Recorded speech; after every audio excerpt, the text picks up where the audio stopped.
And he said to Moses, please, my Lord. He said to Moses, please, my Lord, I ask you not to hold against us the sin we have so foolishly committed. Talk on the subject, God don't like ugly.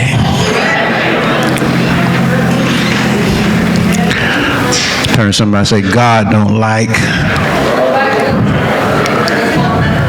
ugly. Michael Jackson. Michael Jackson. Michael Jackson.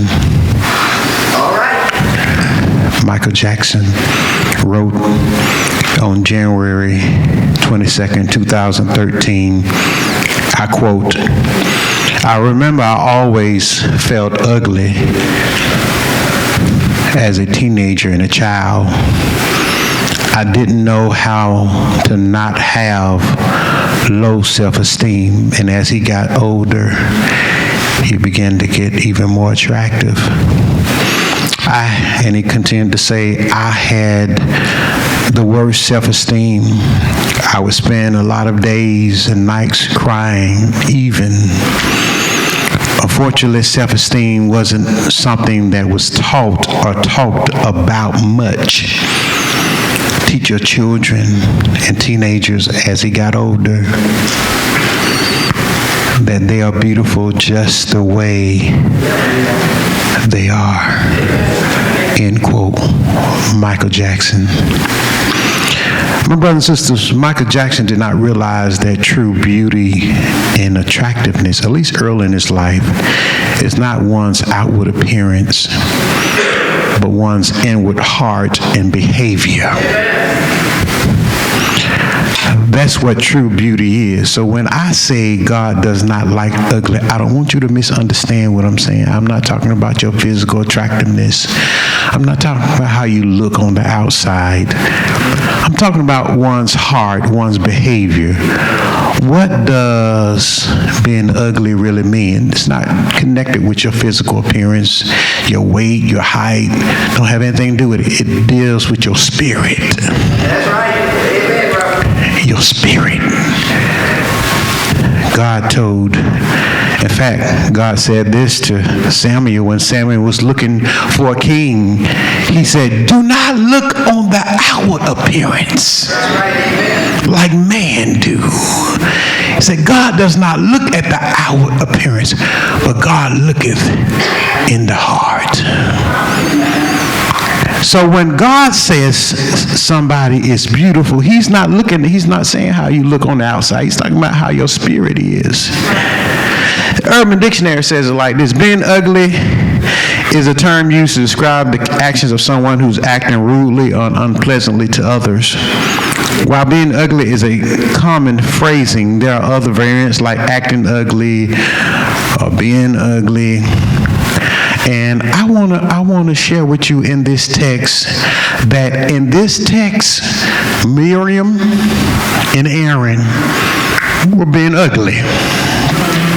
They were being ugly. They were being ugly. In fact, let me make this first point. Discrimination, prejudice based on race, sex, national origin, in God's eyes is ugly. Let me say it again. Prejudice in any form, fashion, whether based on race, sex, national origin, in God's eyes is ugly. That's what happened in the text. Look at verse 1. Miriam and Aaron began to talk against Moses because of his Cushite wife, for he had married a Cushite. They treated him differently simply because he married a black woman. I'm just going to go ahead and cut to the chase. And because he married a black woman, they began to be ugly.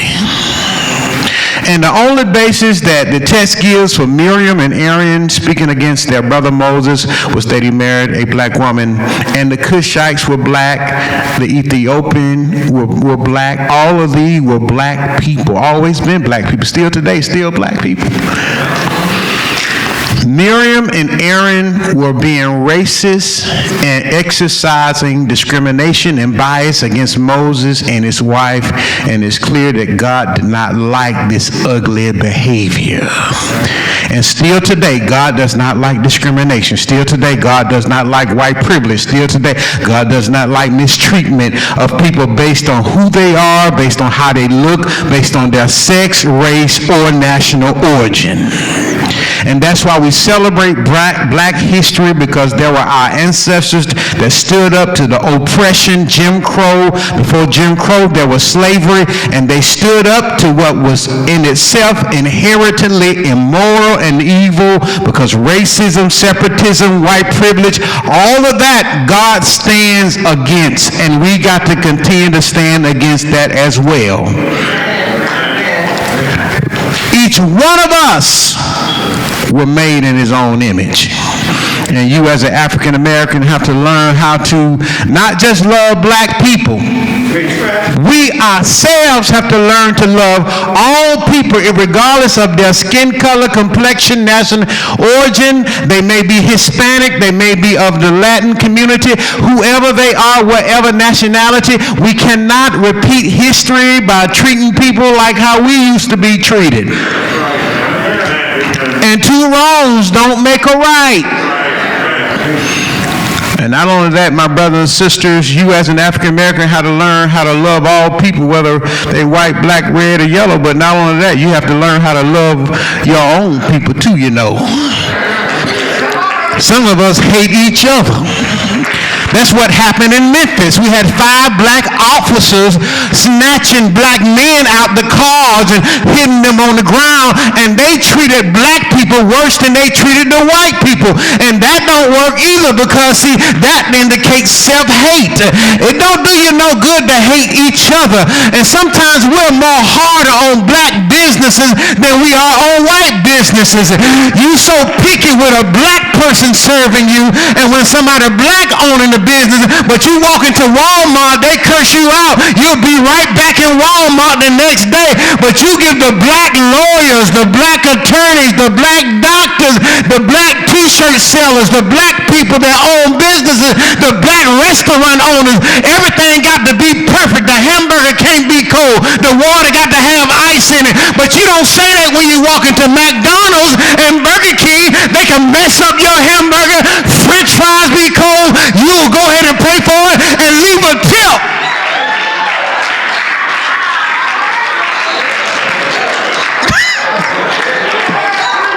I wish I had a witness here today. You know, my worst clients are black people.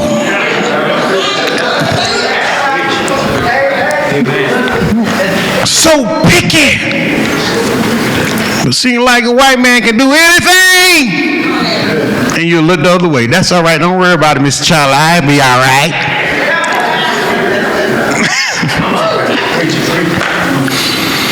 You can't send the Red Dog unit in Bankhead and then send Officer Friendly in Buckhead. Let's see how that's going to work. I'm telling you, it ain't working, because they doing just as much shooting in Buckhead that they're doing in Bankhead. In fact, they may be doing more shooting in Buckhead than they're doing in Bankhead. In fact, I may rather be in Bankhead at night than I would be in Buckhead. I know that for a fact, because when my baby say, Mom, I'm going to Lennox, I get scared. If she says she's going over here to Adamsville and Bankhead, I'm all right.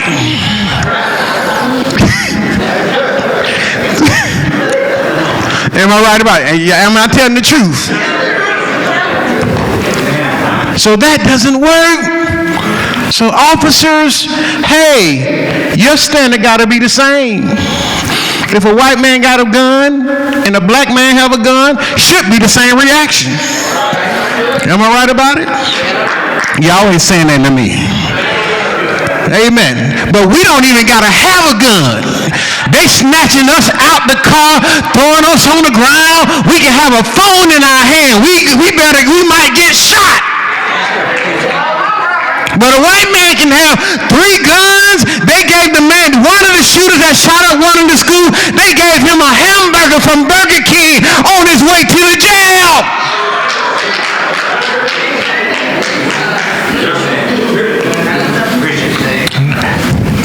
God don't like ugly.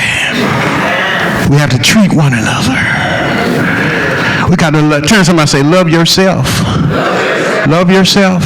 As an African American, love yourself. Next, watch this. I think I saw something else in the text as to why God was so disturbed with Miriam and Aaron. And I want to use a term. It's a psychological term. And what they did was they used displacement and kind of passive aggressiveness. And that was kind of ugly in the eyes of God. Look at verse 1 through 2. Look what it says. I want you to read it carefully. Miriam and Aaron began to talk against Moses because of his Cushite wife, for he had married a Cushite. Verse 2 says, has the Lord spoken only through Moses? They asked, hasn't he also spoken through us? And the Lord heard this. Now, what was interesting is that even though verse 1 gives us a clear reason why they spoke against Moses, verse 2 records Miriam and Aaron not clearly expressing their real reason. Instead, they began to disguise it and questioning Moses' calling by God. This is a psychological practice called displacement. What is displacement? Displacement is a psychological defense mechanism in which a person redirects a negative emotion from its original source to a less threatening recipient. What am I saying? Okay, here it is. If a person is angry but cannot direct that anger towards the true source without consequences, they may take out their anger on another subject or another source. In other words, Miriam and Aaron could not expressly state that they were being racist, and they could not clearly express that their true anger was with him, Moses, marrying a black woman, but instead they displaced their anger by questioning his calling by God. I know you're figuring out sense. What are you talking about? What are you saying, Pastor Rowe? People do it all the time. They'll get mad at you for something, but then they'll act like they're mad at you on something else. It's called displacement. This could also be considered passive aggressive because they were not transparent, so their anger showed up in their behavior in an unrelated subject. In God's eyes, this was being ugly. What am I trying to say? Turn to somebody and say, be real with me. Turn to somebody else and say, and be transparent. If you're angry with me because I did not pay you your money, then say, hey, I'm bothered by the fact that you ain't paid me my money. Y'all ain't saying that to me. Don't be acting like you mad at me because I didn't speak to you. No, that ain't what the real deal is going on. Well, what really going on is that you're mad at me because I didn't give you back the $50 you loaned me last week. Y'all ain't saying that to me. But God says that's kind of been kind of trifling and ugly. Won't you just be real with people? And what we got to learn how to do, even in our community, we have to go ahead and be transparent with each other and say, look, I am upset with you because you didn't do what you said you was going to do. You didn't pay what you said you was going to pay. I'm not going to try to disguise it. I'm not going to try to displace it. I'm going to be real with you. You got to be real with your family. You got to be real with your children. You got to be real with your husband. You got to be real with your wife. If you mad at your wife because she didn't do something, you need to tell her you need to do it. If you mad at your husband because he didn't come home in time, don't be acting like you mad at him because he didn't wake you up on time to go to work. You need to go ahead and be real with him and say, look at here, I'm just going to cut to the chase. The reason why I'm upset with you is because of A and not B. Turn to somebody and say, stop playing games. Turn to somebody and say, silly rabbit. Tricks are for kids. If you want to go ahead and be real with me, be real with me. Hallelujah. They mistreated him, because they were racist. I'm just going to go ahead and say it. But then they questioned his call. But they were not woman and man enough to say we have a problem with black people. That's just what it was. Because they were not comfortable saying that. Am I right about it? That's what the text is. Here it is. Watch this. It's passive-aggressive behavior. That means that, hey, what I mean by that means that you're mad about something, but then you're taking it on something else. You're putting it all on something else. Sometimes your body language give you away. Am I right about it? Sometimes your attitude, you can tell when people have an attitude. I can tell when you got an attitude now. I can tell when somebody don't want to work somewhere. Can't you tell? You walk in the restaurant and they come in, they just don't even greet you right. I wish I had a witness here today. Baby, if you don't want your job, then maybe you shouldn't be here. You shouldn't greet me. That's right. It says that displacement and passive-aggressive behavior, the reason why God does not like it, because it's connected with dishonesty. And it's also connected with a lack of transparency. So when Miriam and Aaron displaced, even though they was really upset because they were upset that he married a African, I'm not saying she was African American, she was just an African woman.